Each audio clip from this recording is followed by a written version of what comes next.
All right. Hello, everyone. My name is Sami Youb. I'm the president founder of the Canada-Europe Economic Chamber here in Brussels. So welcome, every one of you. And I'm very glad to appoint a topic that is very important, our last webinar, but not the least, of this year, 2020-2021, before summertime. So the topic subject is Germany and Canada Business Gateways to Europe and North America. So relevant gateways either for North America, including the US, and Europe, including Eastern Europe, I would say. And I have the pleasure again to have with us Melina Howard from Luxembourg as a moderator for today's webinar. Very pleased to have you on as a moderator again, as you're doing a fantastic job. So thank you for having me. I really appreciate it. So Melina, the floor is yours. Thank you very much. And thank you again for organizing this webinar. And I think the topic today is another interesting one, more focused. So Germany and Canada, it's good to have a look at a sort of a more precise relationship between Europe and Canada. So we have two speakers today. We have Andreas Weichert, and thank you for being here, and Michael Arnold. So I will let you both introduce yourselves, and then it will allow the audience to understand from which perspective you're coming from. And then for the audience, we have several questions, so don't hesitate to intervene during the webinar, and we will have a Q&A session towards the end of this webinar, which is about an hour and a half. So Andreas, please, I'll leave you the floor. Thank you very much, Melina, and thank you, Sam, for the organization of this event today. It's always a great opportunity to talk about ways to improve the commercial relationship between Europe, and in this case, Germany and Canada. I'm always careful when I use that terminology. To improve sounds like maybe there's something wrong with it.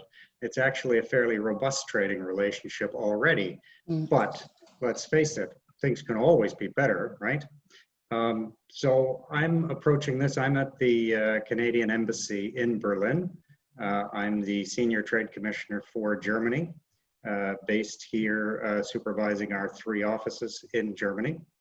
We're part of the Trade Commissioner Service, which has 160 offices around the world and in Canada, providing services to Canadian businesses who are looking to expand their operations overseas. And you've been in place for how many years? Because I think that's very good.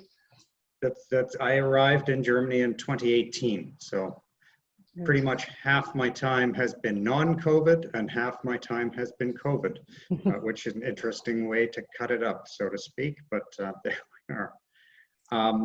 We work with local German companies, of course, because our network is your best tool if you're looking for contacts as a Canadian company in this market. We have the network. We have 31 trade commissioners in Germany working to support Canadians in a variety of key sectors. But we're not limiting our service to specific sectors. So whatever it is you're trying to do, give us a call and we'll see how we can help. I think that's good, and I think the audience will be grateful. We also work to attract. We certainly work to attract investment to Canada, which is an important function of our work. We support innovation partnerships. We have a robust history with Germany, which this year celebrates its 50th anniversary of the signing of the Science and Technology Cooperation Agreement. And we are celebrating by hosting 50 events, hopefully in the 12 calendar months from the signing, tied to our science and technology relationship. We've done some interesting things over the last 50 years, including butter for your popcorn at the movies. So I'm waiting for the movie theater. I just learned this, so I'm waiting for the movie theaters to reopen so that I can maybe use that as a prop sometime. We also have a Canadian Technology Accelerator program here. So if your business is looking to expand, looking to experience, looking to learn from people that have already entered the market, that's a service we're working on here.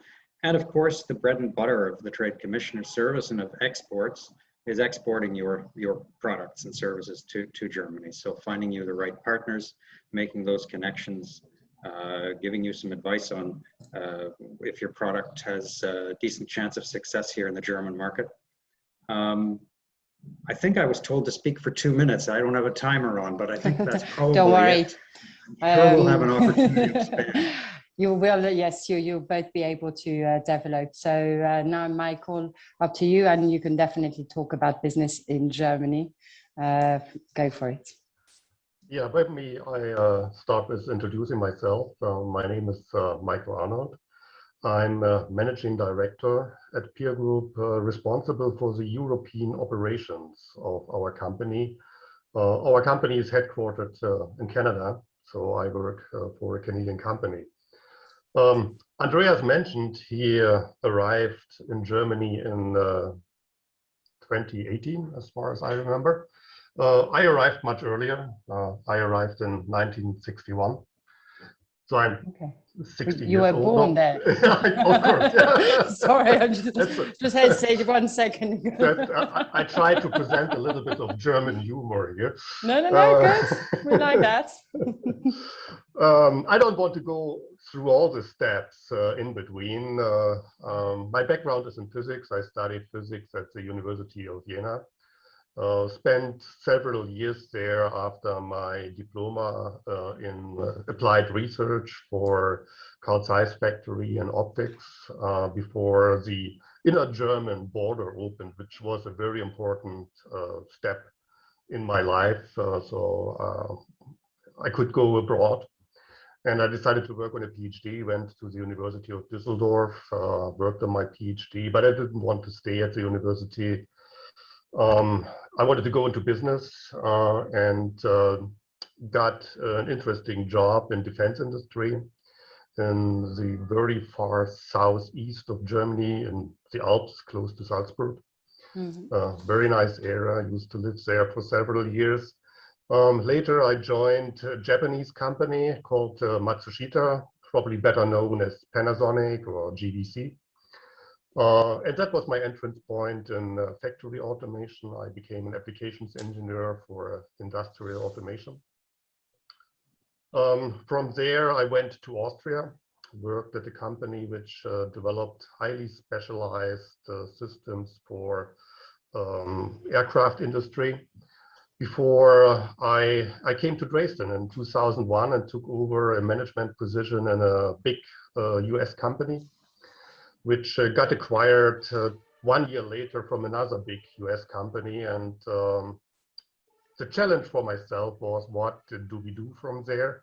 And we went into contract with Peer Group, a Canadian-based company, and developed a business plan as a TRW management. We transitioned the team to Peer Group. It was a very small team back then. I think we are talking about less than 12 people. And we have grown from there. And I became the managing director, and Peer Group established this company in 2003. We can talk about this later more in greater detail. Yeah, and this is why I'm here. So I represent a successful Canadian investment into Germany, and I'm happy to share my experience. Well, I think we'll have here two very good perspectives, and I think for the audience it's going to be interesting to sort of get the actual experience and to also get all of the help and to help navigate through also all of the different rules and regulations. But I think what's one thing which is actually quite interesting, and I have to say I hadn't realized, is the existing very strong relationship between Canada and Germany. So we'll start with the first question. So Germany, we've lost someone. Oh no, that's Sam. So as long as I have the both of you, Sam, sorry, but Michael and Andreas, you are my priority. So Germany, largest economy in the EU. and fourth largest in the world. How is it a key partner for Canada? I know I've done some research, but maybe Andreas, do you want to start with that question? And Michael, also give your views from a business perspective. Certainly. I think you hit the nail on the head, Melina. It's the largest economy in the EU, so you can't, as a business, avoid thinking about Germany, unless you're selling a product which doesn't sell here, and I can't think of any. Top of my head, unless it's French dictionaries. Maybe they don't sell a lot of French dictionaries here. Well, they may produce them in Germany and then that's right, ship them over. So this is the thinking global economy. Well, I would need one. I would definitely need one. Yeah. So, you know, as a consumer market, there's nothing that Canada is exporting that doesn't have a potential here. Is it competitive here? Well, that's a question where the trade commissioners would give some guidance, give some advice. Obviously, there's competitiveness to consider, but as a market of 85 million people who need planes, trains, and automobiles, we might not sell the automobiles, but we'll sell them automobile parts. We can partner on the technology. We can partner on the AI that is the driving force for future technology and vehicles. We can partner on hydrogen, you know, the fuel of the future, which has been the fuel of the future for many decades now. But I think finally there is some traction. There is, yeah. The world is changing.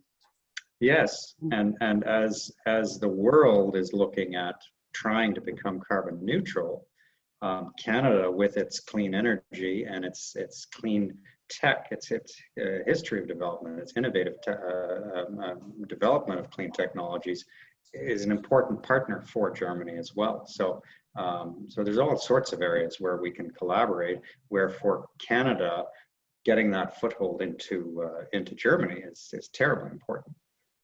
Definitely, and it's definitely one of Germany's priorities, and they're certainly setting the example. That will be interesting to see how Canada and also the rest of the world sort of complies with all of that. But Michael, you said earlier that you had a degree in physics, and I noticed that actually a lot of the exchanges between Germany and Canada was on research. And so I don't know whether maybe you want to share some of your thoughts on how they can partner up, or there's already a strong partnership, but how it can be improved from a business perspective. Yeah, maybe a few words from my side. Again, I want to go back to what Andreas said. I think you mentioned peanut butter from Canada. I believe I recently learned that Germany is the largest importer of Canadian maple syrup.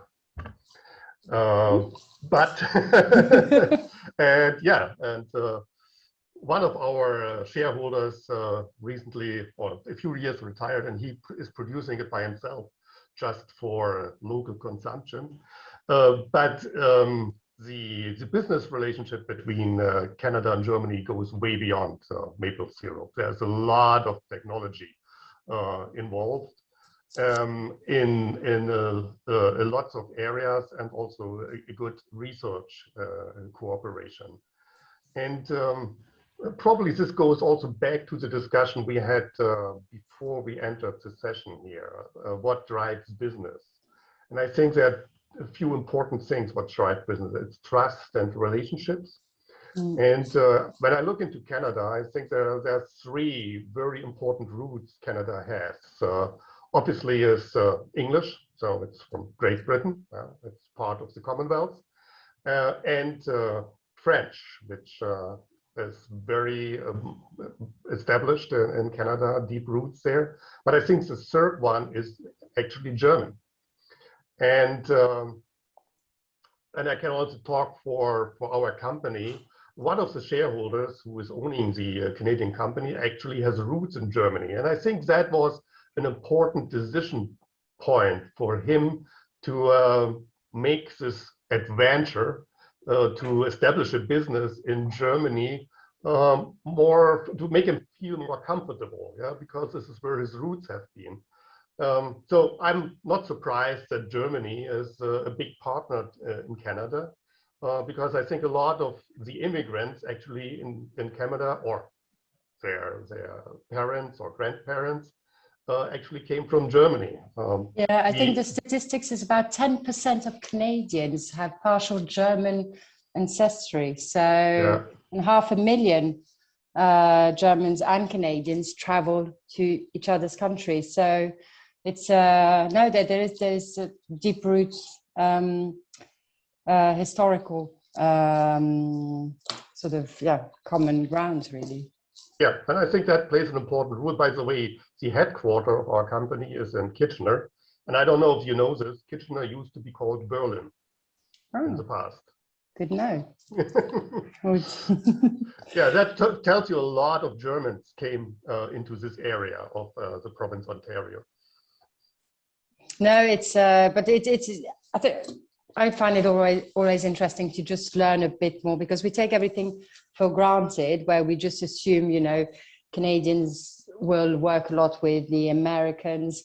But as we go along, and as we've been working with the Canada-Europe Chamber, we've realized that actually there's a lot more business with Europe, and now business also with Germany. And it's interesting to see how the world is actually working, and all of the existing trade agreements as well, how they've helped develop those relationships. And it's, no, it's pretty good. It's, and one of the questions actually, but that's specific to Germany, its role within the EU actually, and then as a broader, the impacts it has with its trading with Canada.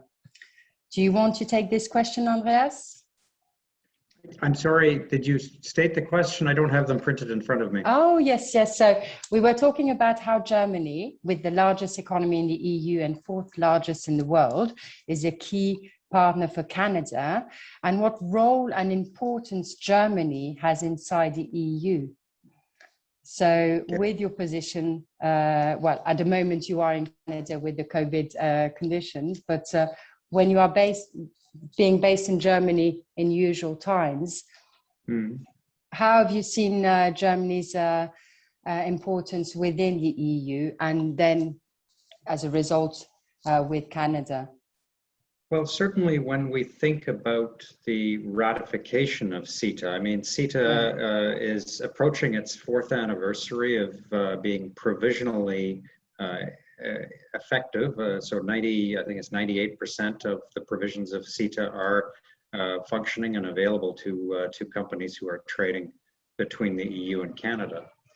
But when we think about the ratification, which is a necessary step to bring the last 2% in and to make it fully in force, the German example of ratification will be a very important one, and it's one that we have worked on.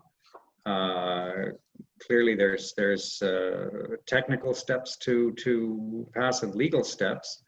But working with the German government, and with, I should say governments, because of course, like Canada, Germany is a federal state, and the state governments are in some ways as important or more important, depending on the circumstance. But working with partners to explain to them how important it will be for Germany to set the example of ratifying, to show the support for the agreement. So to say lead by example, and then the rest of Europe can follow. Yeah. So that's something we see.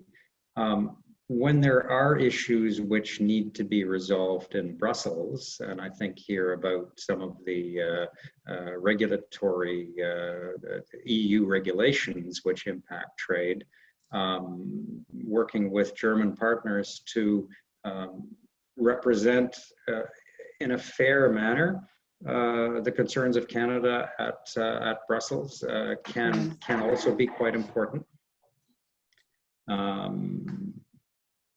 Maybe I'll pass there. If I think of some more examples, there are plenty of questions coming, so they will all come together as well. So it's and actually talking about trade agreements. So it's been 50 years of trade and investment. Canada and Germany enjoy a dynamic relationship in science, technology, and innovation. What is in the bilateral S&T agreements and what are the outcomes so far? Maybe, Michael, you can give your experience with actual business trading and all of those sectors. Yeah, I would love to, but unfortunately I'm not at all involved in this area. What I wanted to comment, however, is to Andreas, what he brought up, talking about CETA. And I think we can, seeing all the advantages of CETA, we can also provide a negative experience Germany and Europe learned from not finalizing TTIP. So we have been in discussions with the US about a TTIP agreement, a trade agreement, where there have been a lot of political pushback from the specific sources in Europe against this agreement. And then all of a sudden the door closed because there was a new administration coming in the US underneath of Trump. I don't want to go into details, but I think we learned what the consequences are if we start protectionism, if we don't cooperate, if we don't open up our markets, if we close our markets, which negative impacts this has on the development of both economies, on the economy of the US and the economy in Europe. And I'm very happy that we are in a completely different position with respect to Canada, so that we have a basis to cooperate and further develop our business. So we can see what the negative consequences are for not having a good agreement relationship between Europe and the US, and we have this with Canada in a much better position. No, definitely, but I think both countries also share very similar values, so they're willing to talk, and we are living in a changing world. So unfortunately for a moment with the COVID, everyone sort of focused inwards and we didn't really have much of a choice because we couldn't do anything. But with a change in, let's see, politics and hopefully things we have learned through the period where we were looking just inwards, we've learned from our mistakes and now hopefully there is a change. And if we talk about the CETA, it has been indeed in place for nearly now 4 years, looking at how it can be improved. And those are good debates to be had. And so it is important to get those questions out there. And it is, we can never take anything for granted, as you said. It's business keeps evolving. And actually talking about how things do evolve, and you mentioned this, Andreas, earlier, but climate is definitely something that is important. And then so the sort of basic question is like, well, how do we trade without planes flying and boats, ships that may sink and then pollute, and then how to find the right balance? How do we exchange information without using too much data and all of these? So this actually brings me to a very specific question. So Germany shifts, we know that its target for net zero in 2045 is going to set much tougher limits for energy industry, and how Canada can be part of the solution. And we've lost Michael, so hopefully he will come. And yeah, that's fine. So how Canada be part of the solution? Andreas, would you like to answer this question? Since you started on the topic, I think I I did, because tomorrow, in fact, there is a hydrogen dialogue going on that our ambassador is taking part in. So it very much is a key topic at the moment. I mean, how can Canada help? Canada will be a global leader for export of clean hydrogen.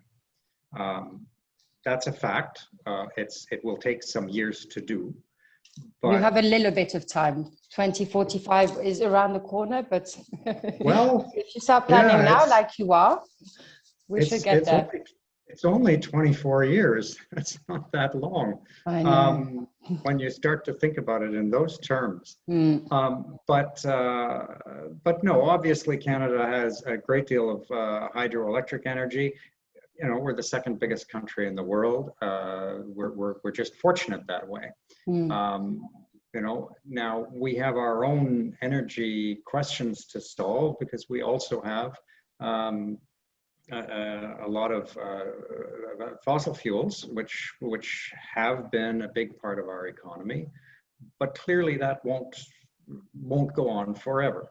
No, I know there's a big debate in Canada about this, and because you do have a very beautiful country with a lot of big open space, but like Europe, it's something we've had to adapt as well.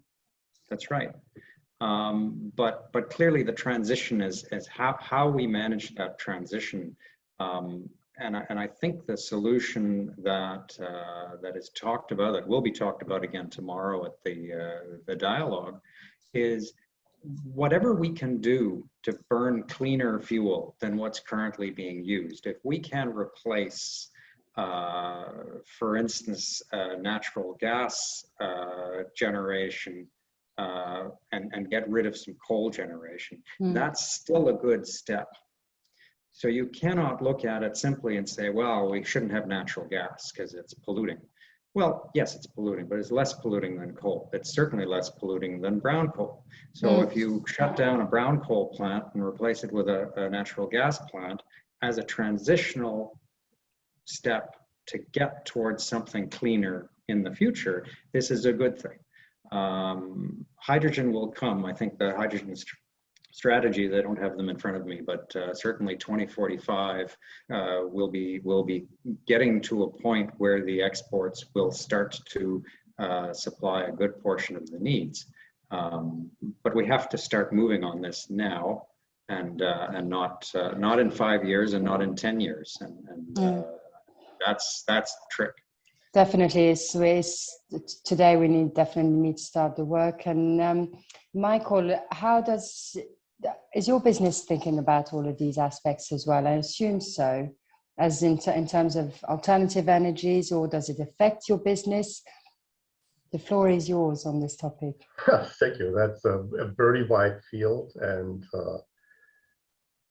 there are a lot of discussions going on in Germany, as you can imagine, maybe as much as in a lot of other countries.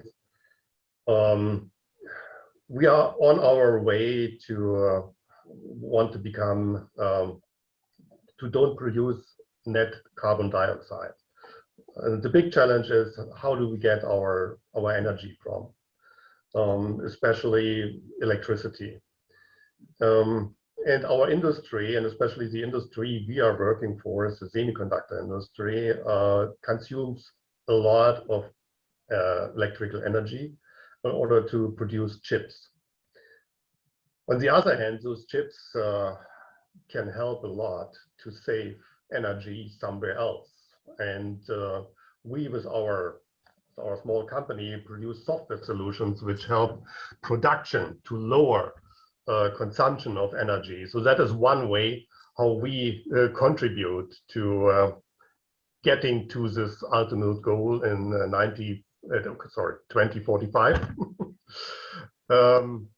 And our input, our contribution is only small.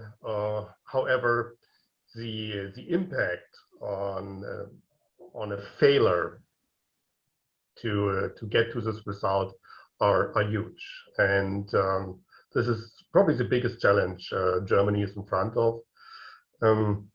cooperation with Canada here is, of course, also automation solutions for production. Also, Canada has companies who build airplanes and trains. Bombardier, for example, is definitely a company which can help with new solutions, technology development to lower energy consumption in this area. And I bet there's cooperation between German companies and Canadian companies in this area. Yes, I think you're right. It's, well, one, we need to learn from each other and the companies.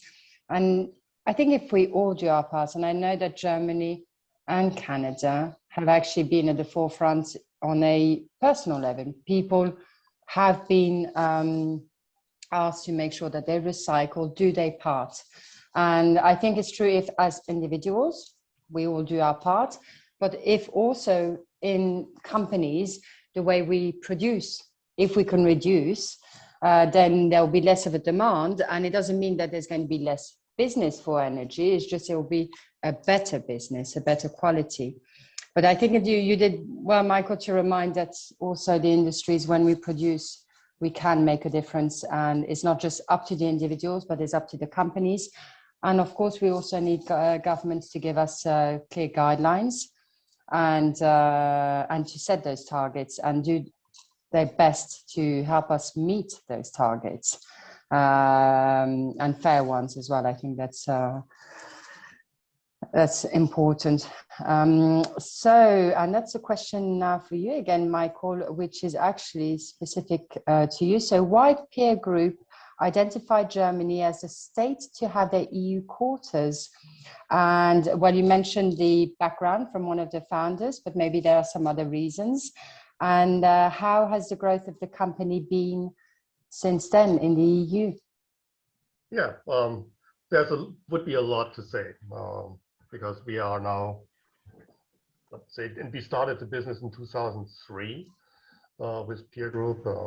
We are now getting closer to a 20 years anniversary. It's still on the horizon, and I hope somebody from the Canadian Embassy will visit us for this.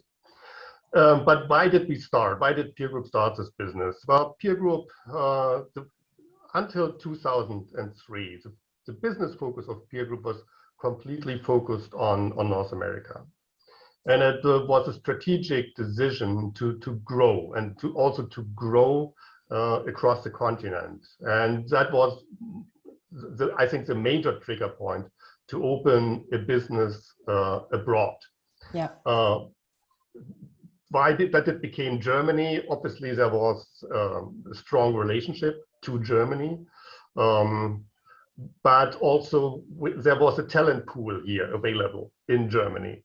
And there still is a talent pool available in Germany. And they picked up an existing team which had a lot of experience. This team came also with business. Yeah? It was not a start from scratch. So Peer Group took the opportunity to take over a small team which had business.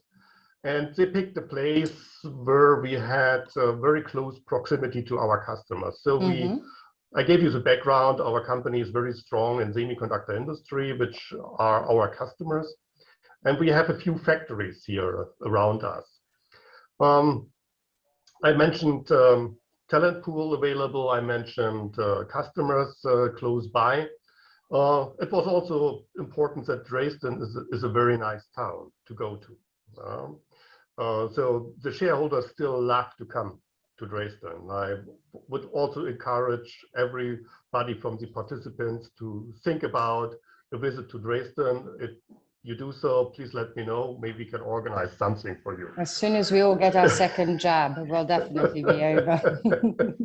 And Andreas will be back in Germany as well. Yeah, and well, we have also an airport close by. An airport is very important to establish connections, to become shorter business travel times.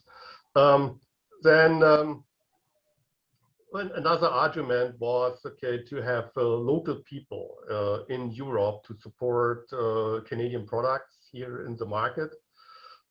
There's a good infrastructure in Dresden. I already mentioned the airport. There are universities here, and there are also customers of Peer Group here, which are equipment suppliers, machine builders. And why Dresden? Well, obviously the costs in Dresden are still much lower than doing business in Munich. Okay. Apple can afford this, obviously. But we are a privately held business. We are much more conservative with respect to money. True, but that's actually an interesting point in terms of, it's true that we forget, and that obviously Germany is a country, but there are different areas and different manners to tax. So this sometimes can be quite scary, I assume, for Canadians who want to implement a business in Germany.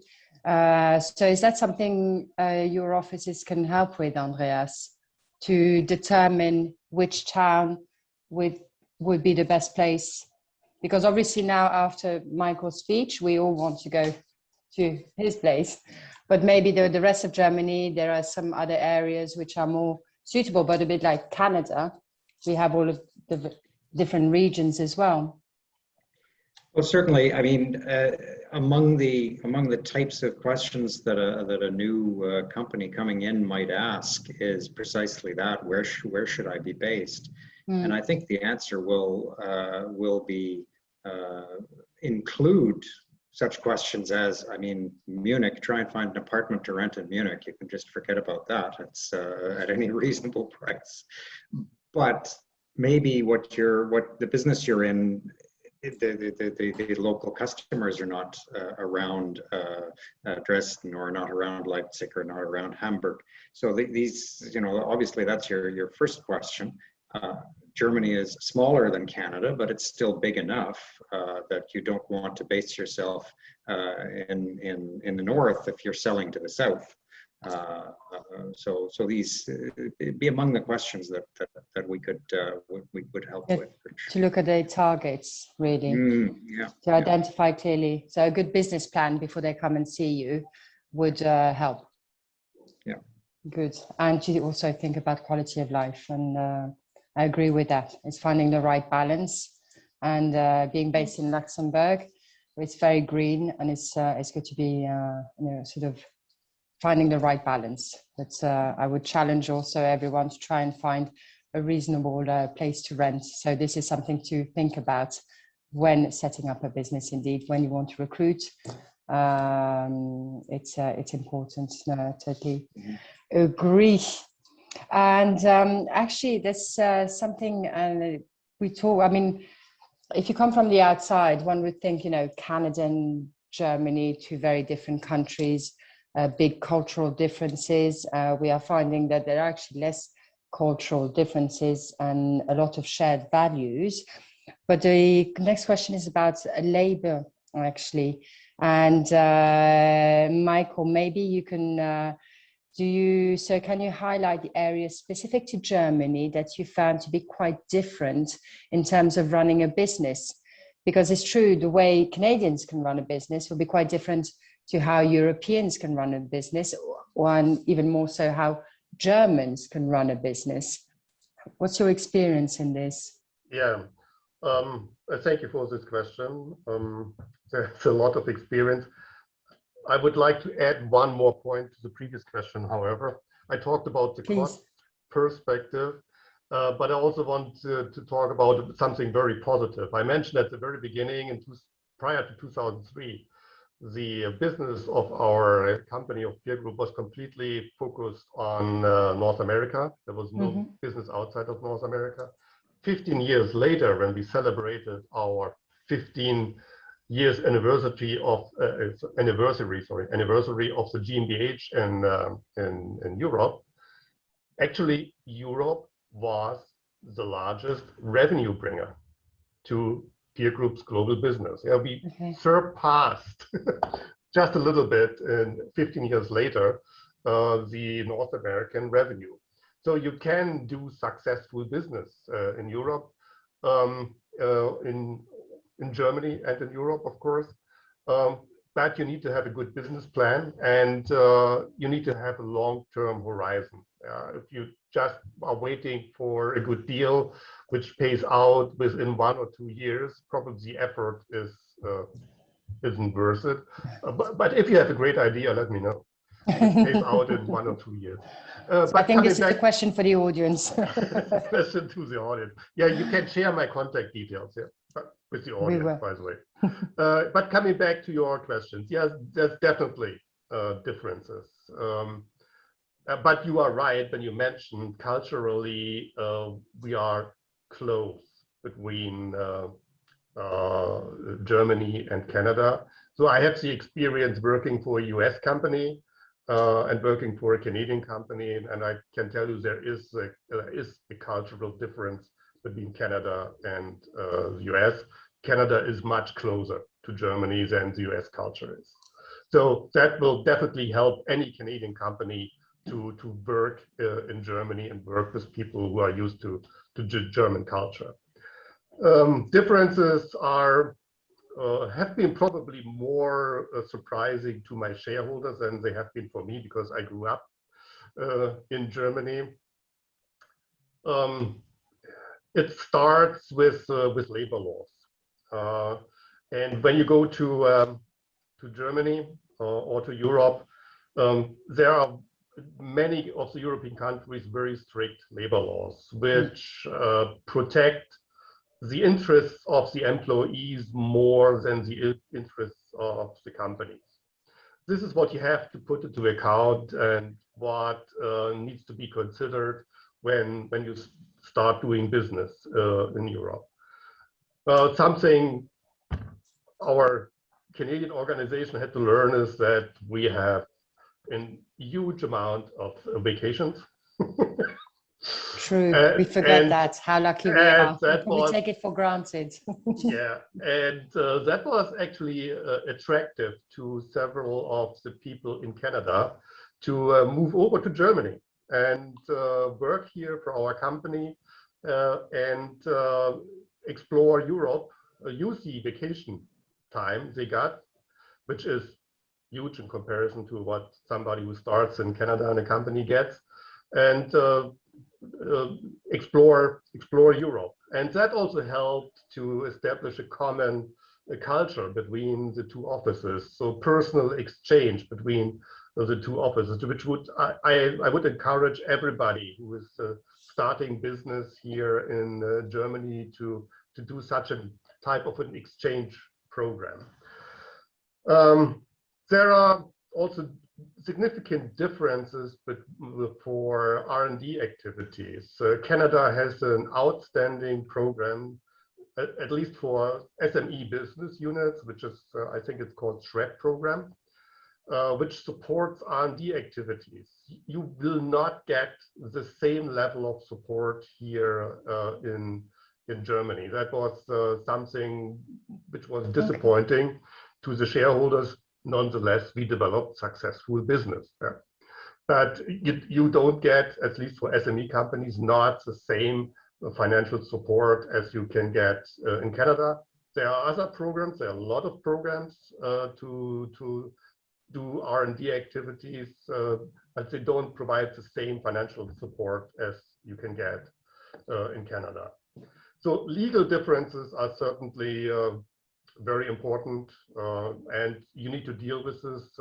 It's good to have good consulting services to work with professional service companies, but I truly believe every company in Canada uses also legal support and accounting support in order to run the business, maybe except big companies. Yeah, I think these are the biggest challenges. Another challenge is, which is still, let me use the word astonishing for me. Europe is not unique. Italy is different from Germany or from Austria. So labor laws are different in every country. Payroll taxes are different. I believe Italy has 42%. Germany has 20%. I think Canada is around 10%.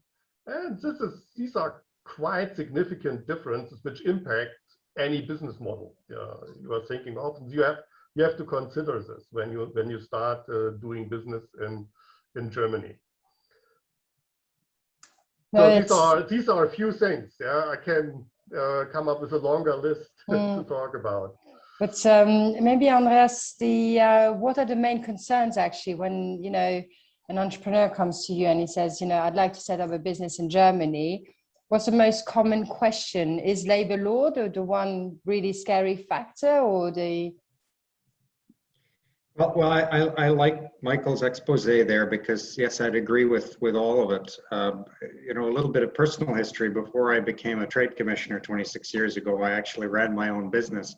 Okay. And when I came to Germany to tell my relatives here, who were still here, that I had started a company, they thought, oh, but isn't that difficult? And I said, no, it cost me $50 and it took me 20 minutes. Oh, yeah. And yeah, well, not the European way, it will be the Canadian here. efficient way. Yeah. Now it's perhaps a little more complicated than that because I was young and naive, but that's all right. I did actually have a registered company in 20 minutes, which you won't achieve here. It will take a little longer, but we never give up. You can do it in one day, Andreas. Okay. We'll try opening a bank account first. but certainly when people come to talk to us, when an entrepreneur comes to us here in Germany, again, it comes back to the business plan, the business development plan. What is it they're trying to achieve? And our advice will depend on what they're trying to achieve, how big they're trying to achieve, how quickly they're trying to move. Michael made the point that you can't come here and expect to get everything wrapped up in a weekend and then start making money. It's about a commitment to the market. It's about having a relationship to the market. And honestly, again, if you think about the EU, as a market of which Germany is the biggest part, there might be easier ways to tackle the German market. You might actually want to set up a small business in Antwerp and bring your things in there and sort of get your feet wet in Europe first and then come into Germany. And that's also an option, which depending on the product, depending on your business plan, might make a lot of sense too. But our advice when we sit down with an entrepreneur, he's keen on Germany. The main thing we're going to say is make sure you understand the labor laws. Make sure you have a local representative who can guide you through that. Again, I haven't set up a company in Germany, but I imagine I would tell. I do tell people, get yourself a lawyer to help through that process. It's money well spent to make sure it's done right. Yeah, getting it right at the start is always important, and having the right partners to do that is essential. It's but again, it comes back to a good business plan. If you've set up your business plan correctly, you know that you need to account for all of the various expenses, whether it be labor, whether it be rent, whether it be IT, whether it be all of those different aspects. So it's good to. Sorry, what we find, Melina, quite often with in the Trade Commissioner Service is the companies that really have it together come and speak to us early. So we have offices through Canada that will help with developing your international business plan. Your good. What is it you're trying to achieve? What markets are the best places to get into? And then there's a progression from having help from our Canadian offices to working with the trade commissioners in the embassies in your target markets. It still fascinates me that we do see businesses who do all of that on their own, and then they turn up and maybe they've missed a step, maybe they haven't. The business folks are sharp people, but it's complicated, right? But it's good to know that they can come to you at the start of it, because I suspect that, when someone is setting up a business, they want to show sort of something more or less an end product to show how serious they are. So it's actually good to know that they can actually talk about it first and develop the project together to really make it work between, setting up the business and implementing, and how they can best work then between the two countries. So it's a good and very fair point. I'm going to move on to the next question. So for those who are not aware, the actual sectors of interest between Canada and Germany include aerospace, advanced manufacturing, automotive, life sciences, information, communications technology, and agri-food. So to the both of you, how this will evolve in the near future and what new sectors will gain in importance? And I think that's particularly relevant post-COVID. So who wants to start? I can see you nodding, Andreas or Michael. I'll jump in first, I guess. I mean, how will it evolve? I've mentioned a few where I think it's already evolving.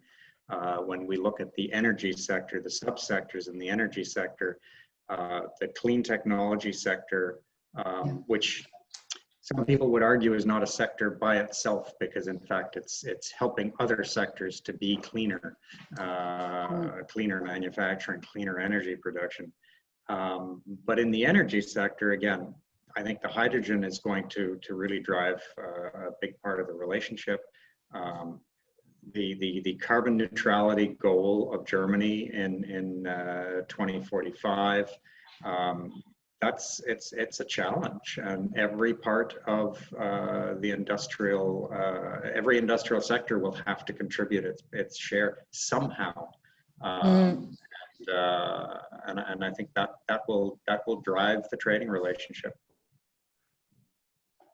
No, I think you're right. Every sector will be, but I suspect that some sectors will definitely have to adapt and transform their business model and products.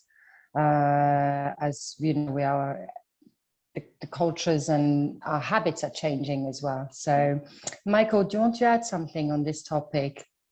Yeah, from the sectors you mentioned, I used to work, and I work, I think, in 3 of those. I used to work in aerospace industry, and I'm working now in advanced manufacturing and in ICT.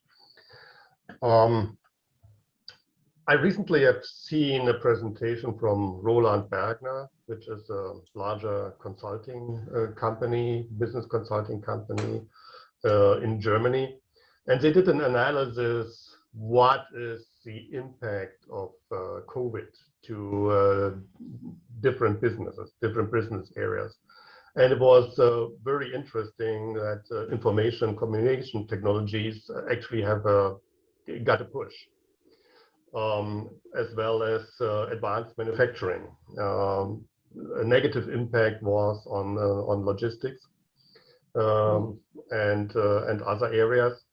So ICT will definitely be a driver for the future, and directly or indirectly our companies involved, because the chip industry produces a lot for ICT. When we think about future technologies like, well, we have 5G, not fully implemented, but it's on its way. But we already start talking about 6G, the next generation in telecommunication. And Europe, by the way, has a very good starting point there. I hope they take the chance and use this in order to become a leader in 6G. It could turn something around with respect to our competition with Asia, especially. So I see those sectors as very well developing sectors, very promising for starting business or bringing business from Canada into Germany, and I can only encourage to engage there. So my personal forecast is good, and also the forecast from Roland Berger is good. No, definitely. It's but it's good to have those perspectives. And I don't know, maybe Andreas, have you found that there's been a change in the sort of how people, the types of businesses they wish to develop when they come with a proposal? Which changes are you referring to? In terms of where the new sectors and where the importance of those sectors, when a new business comes, you know, in the past maybe it would have been more focused on logistics, you know, shipping and all of that. but maybe there's a majority of people now with new business plans that are coming with technology, information, but maybe that's more Andreas who can answer that question. I can answer a little bit. Can too. A little bit of Both it. welcome to. Yeah, going back to ICT, we see a lot of new companies emerging around robotics. Robotic will become much more than the robots we know from manufacturing. We will have robots around us. We will have robots outside in agriculture, everywhere. And these are areas where a lot of development is going to come, a lot of business development is going to come. Also chips will be used in a lot of consumer products. Our consumer products will become more and more intelligent.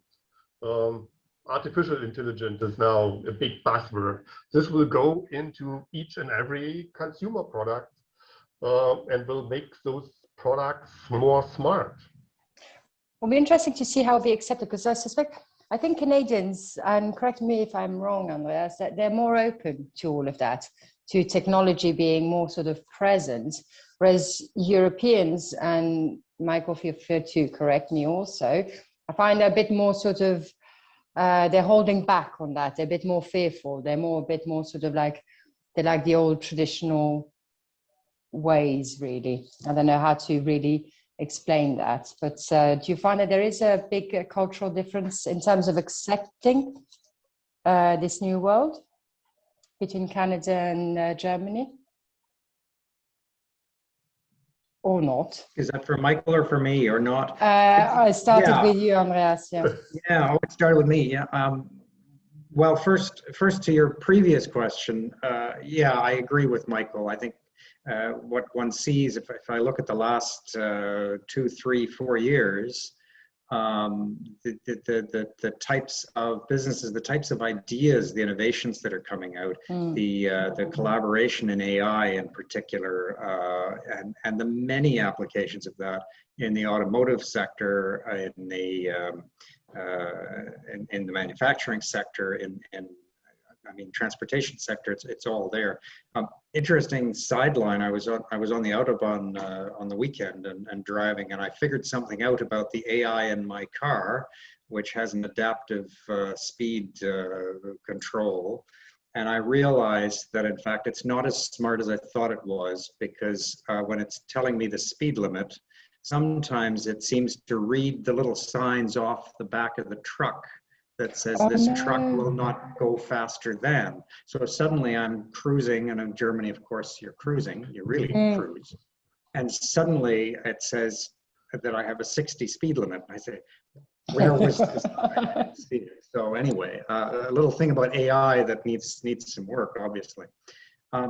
But to your second question of acceptability, yes, I think that's probably true. I think that and Michael, correct me if you think I'm completely off base here. I think in Canada, we might look more at a new technology and say, wow, that's really cool, that's neat, and I want it. And in Germany, I get the sense of, gosh, that's an interesting new technology. I wonder how it's using my data. The whole data question is much bigger here than it is in Canada. Don't get me started. That has impacts. Yeah, but that has impacts on all of these things. Not just about your cell phone tracking your location and where you had lunch last week. Credit card information, which you know, as we go more cashless as well, and again, this is another area where Canadian companies are doing a lot of work here, is this whole payment systems. Well, yes, but the challenge of the data collection, the challenge of how the data is managed, much more sensitive issue here. So, and actually, that's talking about these differences, but coming back a little bit on Canada, and because we talked quite a bit about Germany and how, you know, business been implemented in how to help businesses to implement in Germany.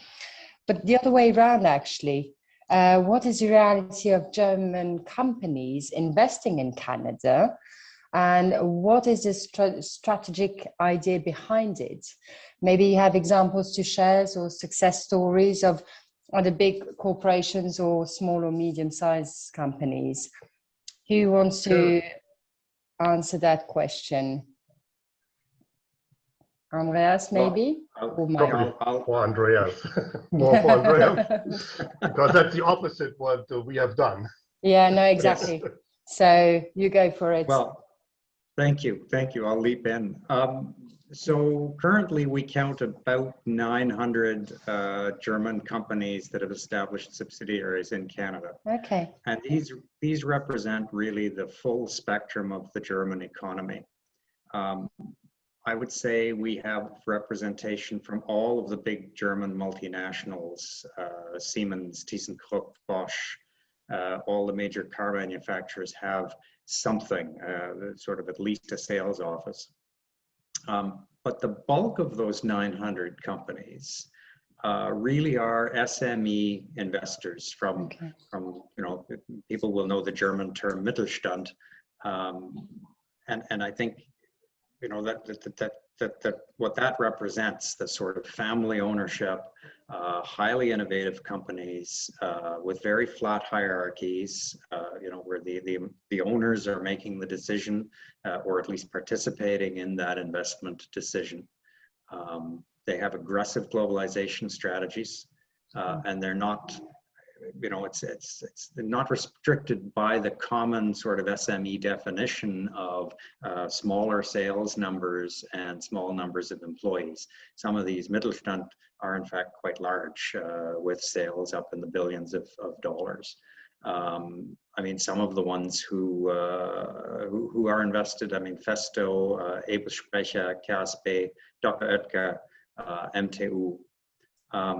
And I think the example that strikes nearest to my heart, because I like pizza, is Dr. Oetker's investments in Canada, which have been very successful for the company.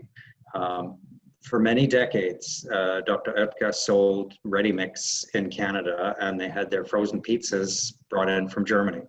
But then as they looked at the market pressures, they decided to search for a physical location in North America for their production there. It actually makes more sense also from an environmental perspective. Absolutely. So with work from my team, we identified a few locations in Canada that made sense for them. And they ended up investing in a frozen pizza manufacturing facility in London, Ontario. With a total investment of 200 million Canadian and created 300 jobs. So this was what we would call an investment success, both for our team, because we enticed them to look at Canada, first of all. It's interesting, many German companies, it's not Canada, they think of North America, and of course they immediately think of, I don't know, North Carolina or California or Texas or something. And then they really need that seed of an idea to say, oh, well, wait a minute, Canada, yeah, let's look at that too. And when they do, they'll find that there's a lot of good reasons that Canada might be better for them as a springboard into the North American market.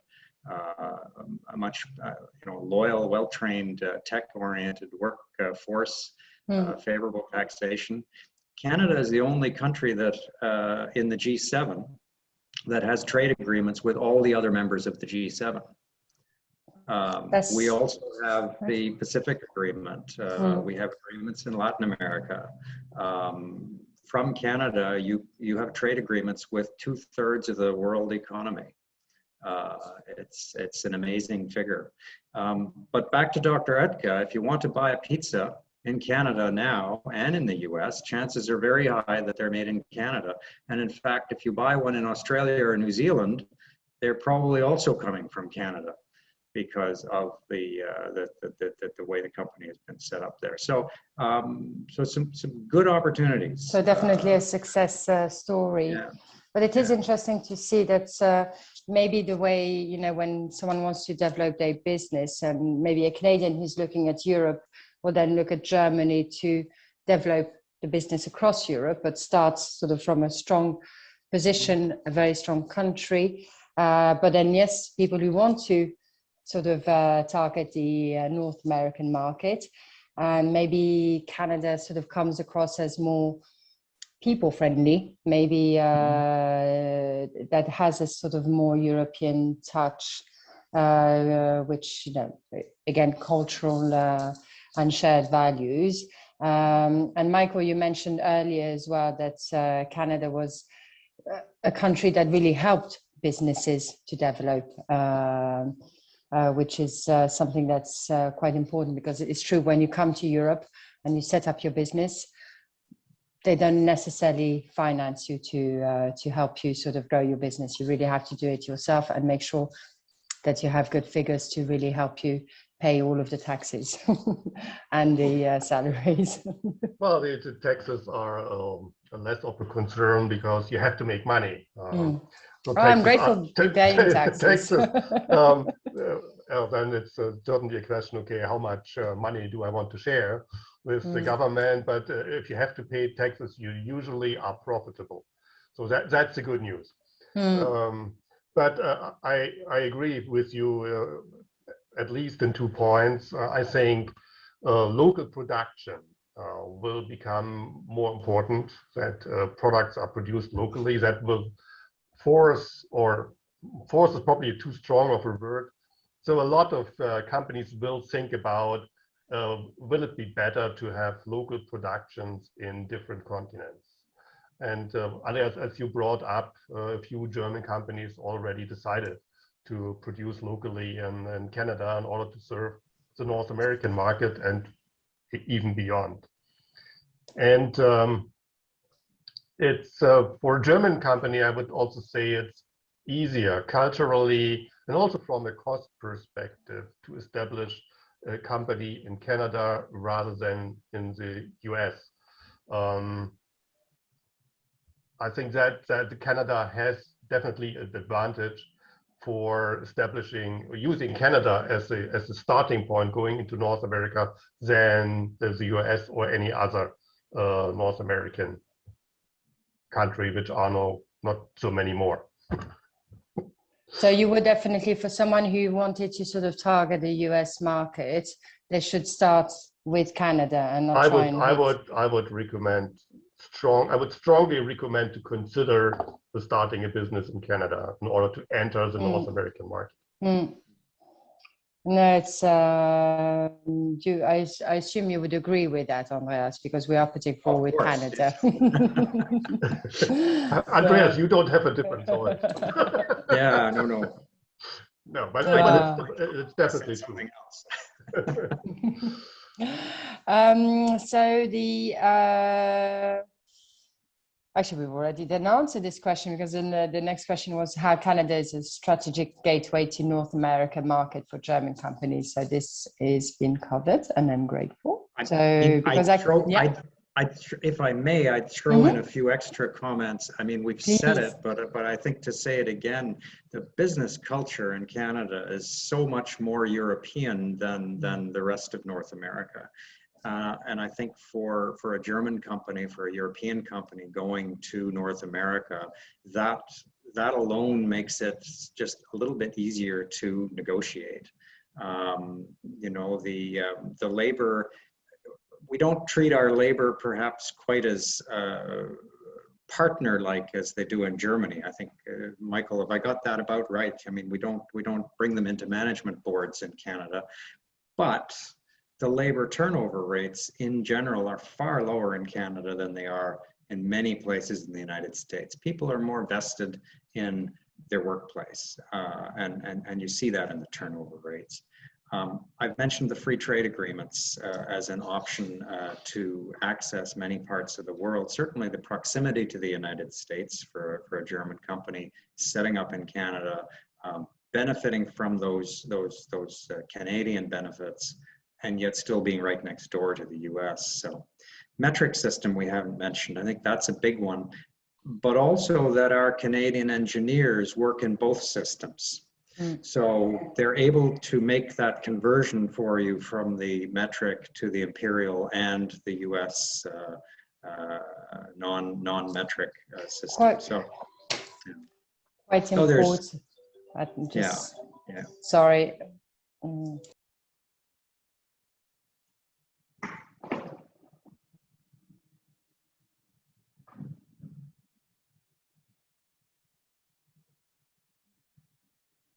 You are muted now. Melina, you are muted. I think she's fixing something, Michael. Okay, okay. Something in ICT technology. Yes, I am Good. back. Good. I apologize. I'd put my phone on silent, but not my computer on silent, and it was ringing everywhere. But I am back. I am back. Apologies, then I just got distracted. You were, so can we move on to the next question? Because sorry, I didn't hear the end. Oh, I think I stopped talking when you disappeared. Oh, I because apologize. You shouldn't have stopped talking. Oh, please continue. I was largely finished. Oh, that's fair enough then. So how Germany is a strategic gateway to the EU market for Canadian companies. I think it's a question we've addressed a little bit earlier, but maybe you want to develop this, Andreas.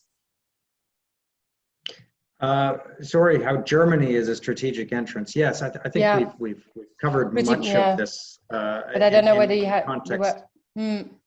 Yeah, just in the context of market size, of similarity of the types of opportunities that are here, and the types of partnerships. I think based on the history of our science and technology and our innovation partnerships, a lot of this can provide a really good springboard for a Canadian company.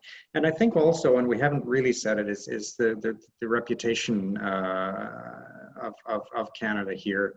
You know, we have to work. Maple syrup's been mentioned, but this idea of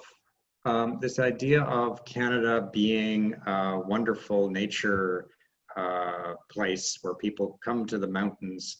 One of my relatives spent her retirement years guiding German tourists through the Rocky Mountains in camper vans. Okay.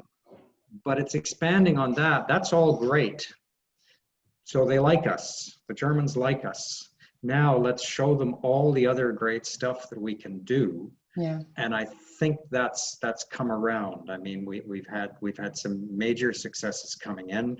Companies such as Peer Group. I mean, this is good representation for Canada about what we can do. And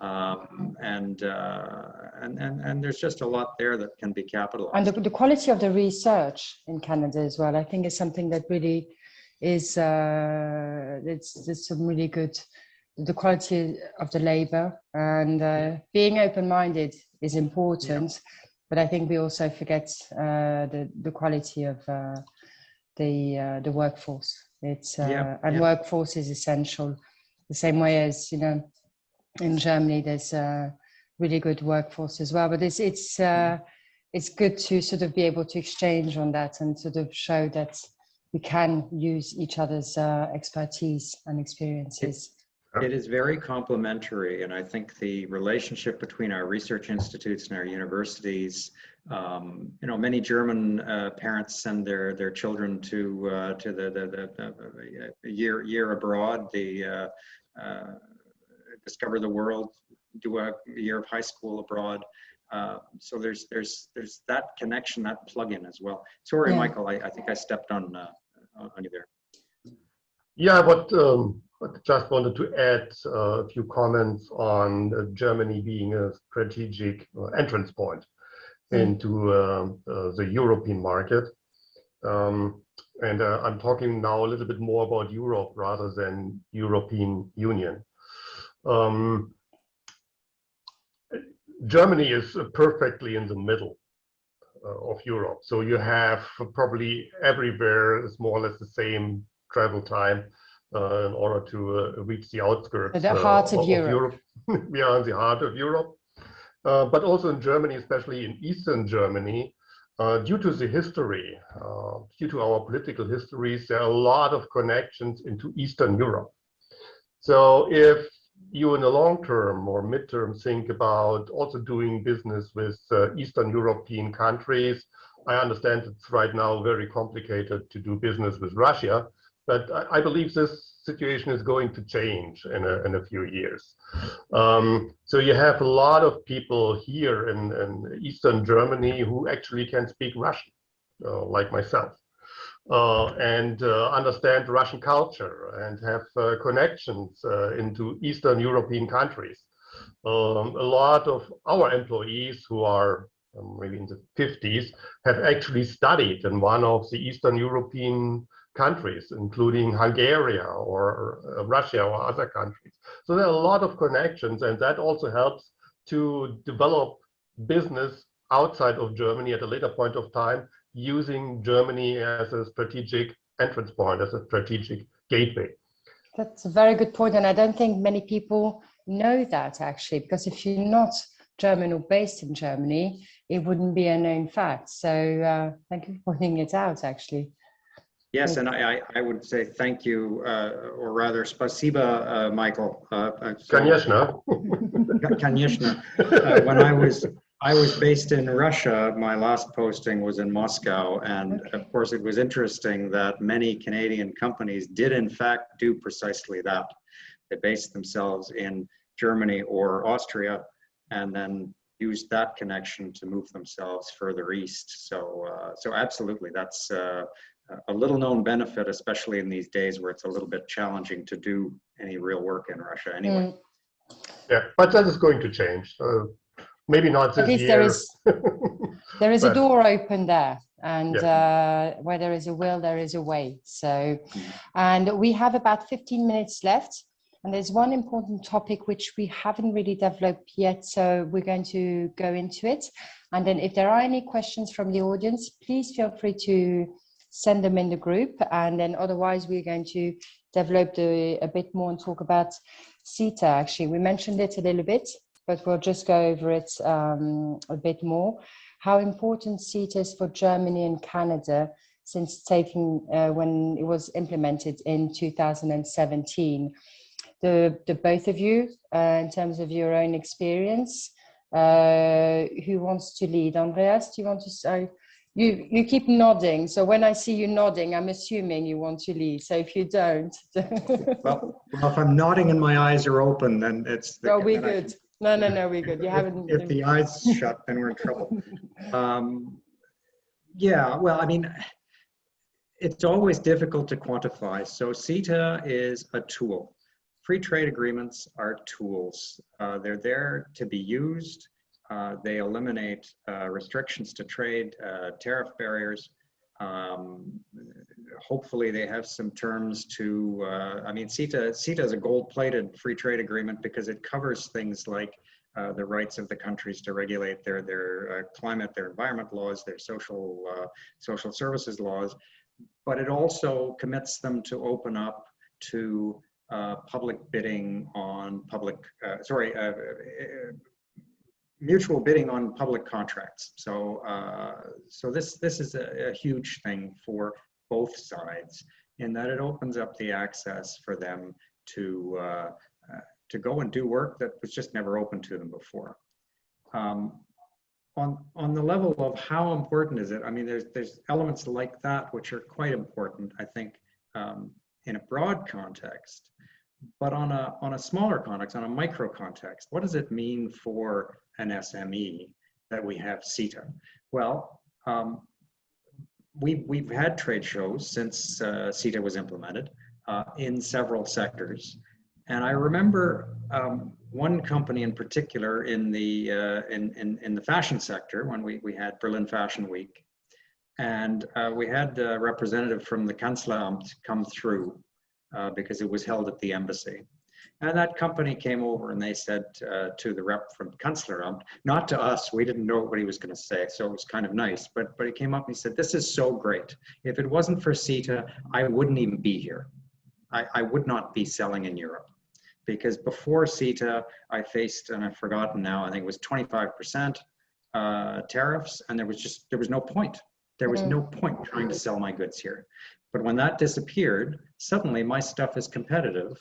And because places like Montreal are leading in the fashion design in the world, this allowed them to come in and present their wares, which had a ready market here. And once that 25% tariff was gone, it made sense to sell here. We've seen a number of examples like that along the way, where companies who just were simply not doing any business at all are now doing business. Yeah. And how about existing businesses, Michael? I mean, Pierre has been in Germany since 2003, so pre-CETA. So you took a chance before the agreements. Have you found that it has made a huge difference for your business since 2017? Because you can compare before and after.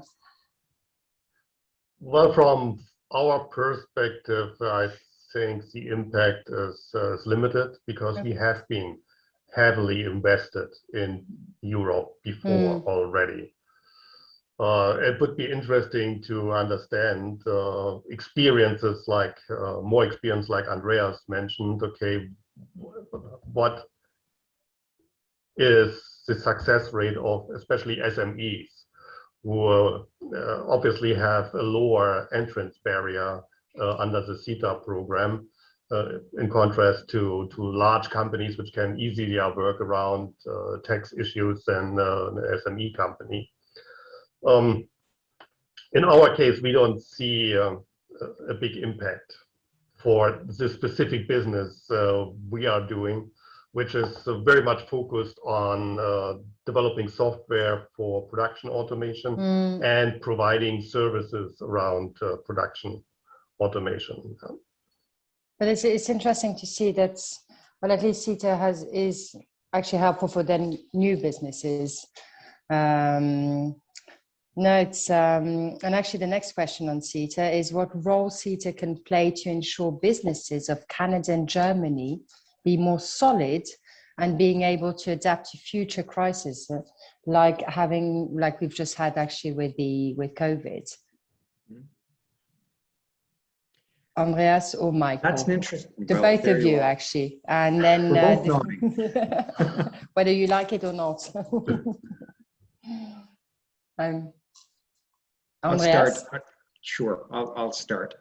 I mean, having a trade agreement in place, having rules in place that need to be respected, gives certainty, gives planning ability for companies to say, I know what things will look like a year from now. I know what things will look like 2 years from now. Knowing that my supply chains work can help me to prepare for an uncertain event. COVID really stretched that in ways that I think nobody imagined, but it's a 100-year event. So what do you want? You can't always plan for a 100-year event. Hopefully. You know, Hope you won't have too many recurring events of this nature, but at least, having agreements in place and rules. Yeah. But so when you see where you didn't have the rules, where you had countries that didn't have agreements, where they decided, well, we're going to unilaterally ban exports of this or imports of that. It's not that this cannot happen under a free trade environment, because there were some areas where it was stretched, that's clear. But it's less likely to happen if we have agreements in place. And I think that's the purpose that it serves going forward. I mean, it's true. I mean, I have to say, I think rules, having something in place is important, and guidelines. But sometimes it's true that, a situation is such that we just have to adapt, and we've seen it with governments. They just didn't know how to adapt. But having those guidelines is helpful. Michael, do you have a view on that? Do you want to, whether it was helpful, how it can be really improved? I think everything today needs to be COVID related. Yeah. Or we take a COVID related perspective on everything. When I think about those trade agreements and think about health, which are probably the two major elements which brings maybe COVID into play, I think it's very important that we work globally towards common standards. So I think standardization is also something which is supported by those trade agreements that we can rely on getting, let's pick an important example, food from country A into country B, and we can rely on it is developed against the same standards both countries are used to. And that prevents health crisis, which may come from bad food or other things, obviously. So in that respect, trade agreements help. Also, trade agreements help to develop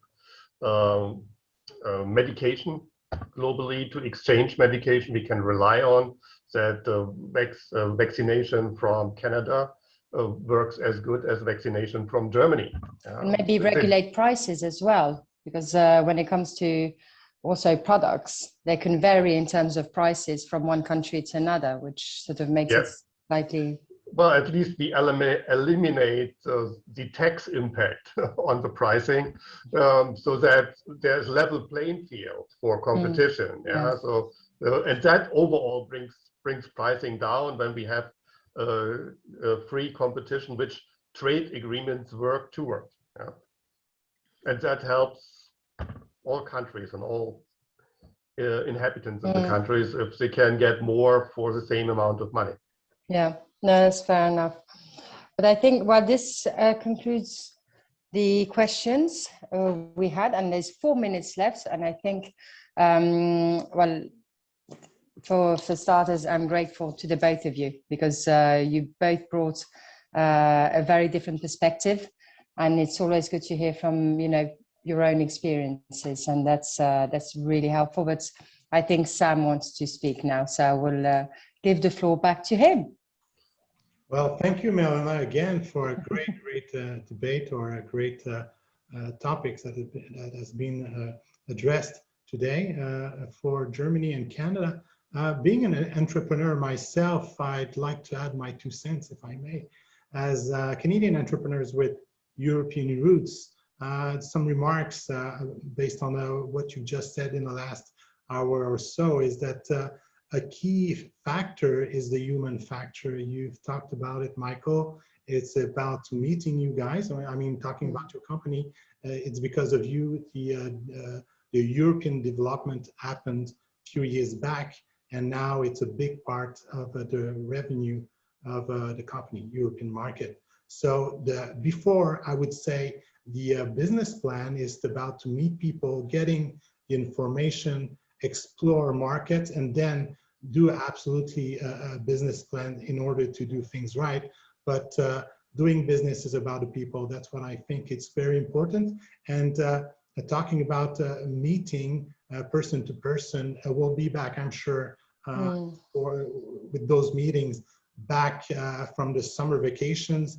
And in that matter, we're hosting a EU-Canada Business Summit every year now, and the first one was last year. And the second one will be probably in November or December. And so I invite you in Brussels. So I'll invite everybody to come from Europe, Canada, and elsewhere in the world, actually. And what else I can say? Yeah, I've got another example of Canada being in Germany lately. Canada Goose in Berlin, which is a menswear, clotheswear boutique in Berlin, which had a great success. The Berlin store is very important for them. So that's another example I wanted to share with you. Yeah, I do agree that Canada is much more than maple syrup.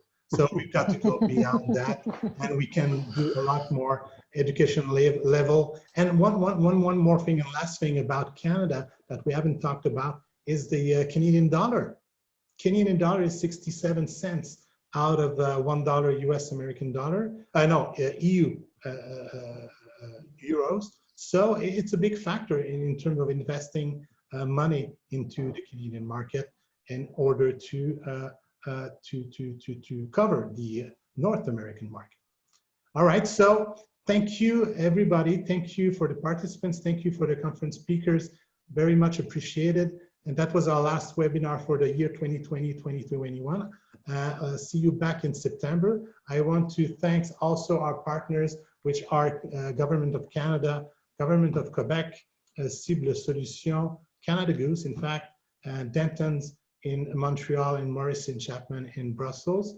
So see you soon in September. Have a nice summer vacations, as we all need that in order to get well and back right in shape in September.